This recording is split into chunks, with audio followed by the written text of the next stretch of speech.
J'ai souhaité ma propre mort.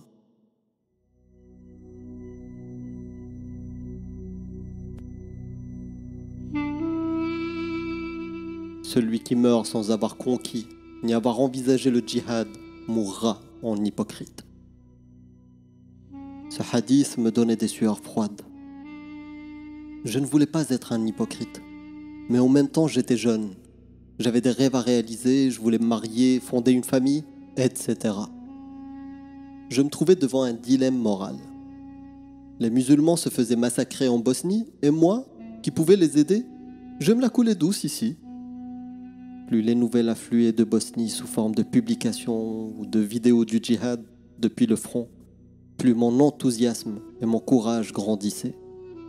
Beaucoup se gourrent sur ce qui pousse vraiment les djihadistes au djihad, au-delà des conditions qui favorisent le passage à l'acte, et au-delà de leur jeune âge et de leur manque de maturité, ce furent les anachides, éléments de propagande majeurs qui poussaient vraiment les gars au djihad. Ces chants religieux avaient sur nous l'effet de psychotropes puissants.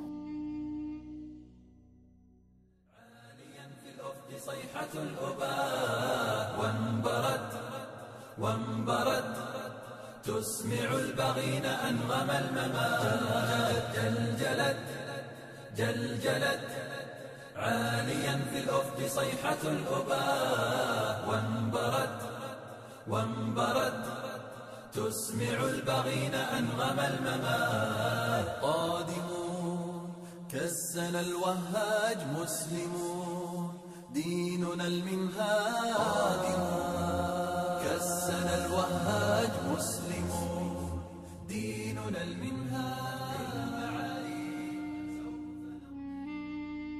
Nous nous y exposions quotidiennement, des heures durant, jusqu'à nous imaginer portant un fusil et foulant le champ de bataille avec nos frères moujahidines. On les apprenait par cœur, et à vrai dire, ils étaient plus doux à nos oreilles que le Coran lui-même, chose qu'aucun musulman n'osera reconnaître, évidemment. À chaque fois qu'Abu Hamza revenait de Bosnie, j'atteignais le summum de la mauvaise conscience. Car il me rappelait que la voie du djihad était grande ouverte pour aider à la victoire de nos frères. Mais moi, j'étais un hypocrite, je pense. Je traînassais. Non, clairement j'étais un hypocrite. N'avais-je donc pas assez confiance en Dieu? Avais-je encore des doutes sur la force de ma foi?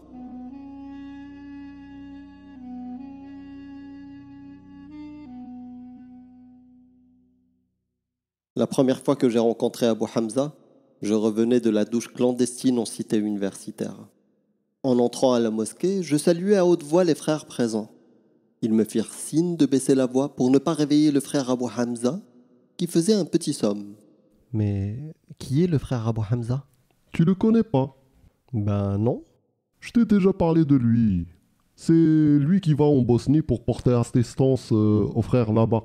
Ah, c'est pour lui qu'on fait des collectes de bouffe et de fringues. Ouais, exactement. Masha'Allah. Abu Hamza dormait dans le carré VIP de la mosquée pour se reposer de la fatigue de la route. Moi, en tant que responsable de la logistique de la mosquée, j'étais l'accompagnateur attitré de notre ami l'Égyptien. Je l'emmenais en pick-up partout où il devait se rendre. Et ce faisant, j'ai fait le tour de sa personnalité. C'était un croyant sincère, dont l'essentiel de ce qu'il disait tournait autour de l'établissement du califat, l'État islamique. Il a toujours soigneusement évité de me demander directement pourquoi je n'avais pas l'intention de me joindre au djihad. Mais en contrepartie, il ne cessait pas de narrer les histoires extraordinaires et les miracles dont il fut témoin sur le front. Il faisait de la propagande en douce. D'un côté, je me disais que les services que je lui rendais s'apparentaient bien assez au djihad, puisqu'in fine j'aidais indirectement les moujahidines. De l'autre, ma conscience me sommait de cesser de me mentir et me disait que ce que je faisais là n'avait rien à voir avec le vrai djihad. En effet, pendant que je me goinfrais de chocolat en Allemagne, les vrais héros, eux, tenaient l'ennemi en joue sur le front en Bosnie. J'essayais alors de trouver le point d'équilibre entre ma conscience et l'injonction divine en me disant que j'en faisais bien assez en essayant de convertir les Allemands.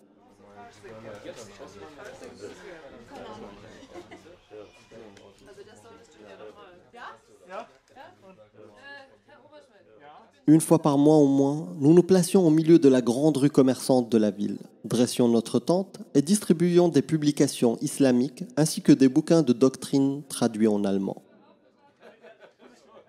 C'était une expérience intéressante parce qu'elle nous donnait un sentiment de supériorité par rapport aux Allemands. Bien qu'on fût chez eux, dans leur pays, et que l'Allemagne fût un pays développé, il n'en restait pas moins que nous avions raison, la vérité absolue, et que Dieu, créateur de tout être, était avec nous. Grâce à ma maîtrise de la langue, les frères me chargèrent d'expliquer l'islam aux Allemands.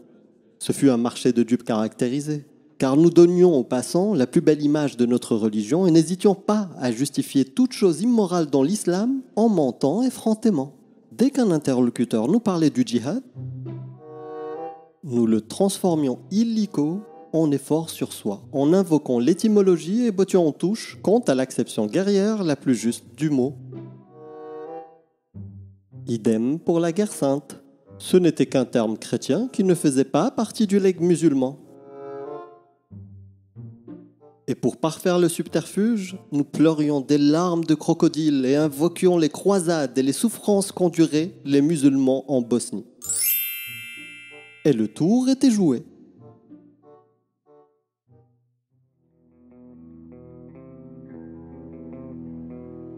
Je n'oublierai jamais ce jour où on est allé à Dortmund, dans l'est du pays, pour y rencontrer d'autres frères dans une sorte de camp théologique.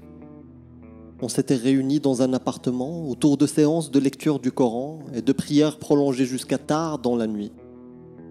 Un Palestinien nous entretint ce soir-là des défis auxquels faisaient face les musulmans en Allemagne et nous enjoignit de frapper le fer pendant qu'il était chaud. Il nous a dit « L'islam était à la mode en Allemagne et les Allemands s'y intéressent assidûment. » Dans un moment de lucidité, je me suis demandé d'où sortaient-ils toutes ces âneries. Comment ça à la mode? Et Dieu, le grand ordonnateur, où est-il alors? Malheureusement, en ce temps-là, toute étincelle de raison s'éteignait aussitôt née dans le grand bain de nos certitudes métaphysiques.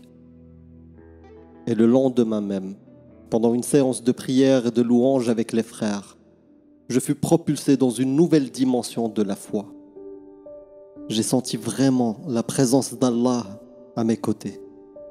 J'avais peut-être atteint le degré suprême de mon aspiration spirituelle, Al-Ihsan.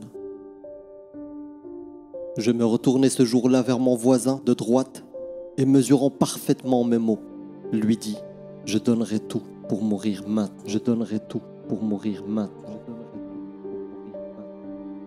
Je donnerai tout pour mourir maintenant. Je donnerai tout pour mourir maintenant.